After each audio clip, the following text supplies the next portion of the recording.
What if I told you that everything you see, hear, and feel might not be real? That the chair you're sitting on, the world outside your window, even you, could be part of an illusion?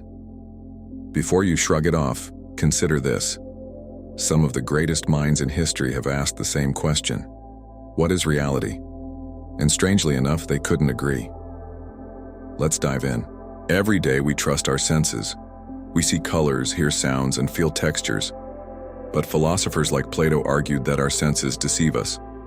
In his famous Allegory of the cave, people live chained in a cave, only able to see shadows on the wall.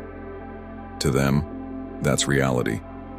But the real world exists outside the cave, hidden from their view. Think about it.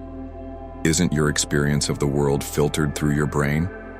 Colors, sounds, even time itself, they're just interpretations. Neuroscience backs this up. Our brain constructs reality based on electrical signals. It's like watching a movie, only the projector is your mind.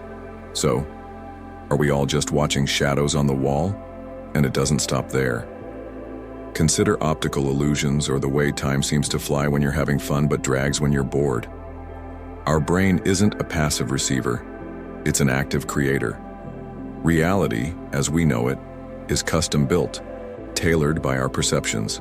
Metaphysics, literally beyond the physical, tackles this head-on. Two big camps emerged. Materialism, reality is purely physical. Atoms, particles, energy, that's it. Your mind? Just a byproduct of chemical reactions. Idealism, reality is fundamentally mental. Think of it like this. If no one observes a tree falling in a forest, does it even exist? Philosophers like George Berkeley argued that existence depends on being perceived. According to him, to be is to be perceived. If that's true, then the world exists because we're here to see it. But quantum physics threw a curveball. The famous double-slit experiment revealed something bizarre. Particles behave differently when observed. Without observation, they exist in a cloud of probabilities. But when watched, they snap into place. It's almost like the universe is self-aware, or at least it behaves as if it is. Even Einstein found this unsettling. He famously said, "I like to think the moon is there even if I am not looking at it." But quantum mechanics suggests, maybe not. And here's where it gets weirder. Some interpretations propose that consciousness is fundamental to reality itself. Without a conscious observer, the universe remains in a state of quantum uncertainty. Let's crank the paranoia up a notch. What if we're living in a simulation? In 2003, philosopher Nick Bostrom proposed that advanced civilizations could run simulations of their ancestors. The odds? If such civilizations exist, it's statistically more likely we're inside a simulation than not.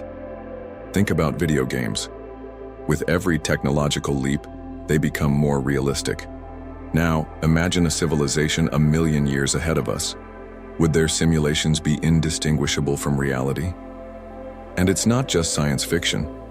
Physicists have pointed out strange glitches in the fabric of reality, mathematical constants, pixel-like structures in space-time, and the eerily precise laws of physics that hint at underlying code.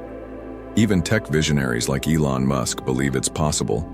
But here's the real kicker. If it's true, then everything, physics, consciousness, even free will, could be programmed. Still, there's a twist.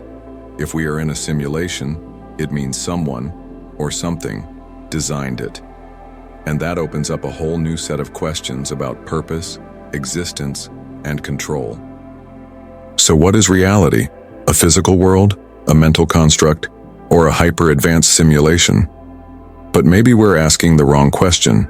Instead of, what is reality? What if we asked, who's the one perceiving it? This isn't just philosophy. It strikes at the heart of consciousness itself.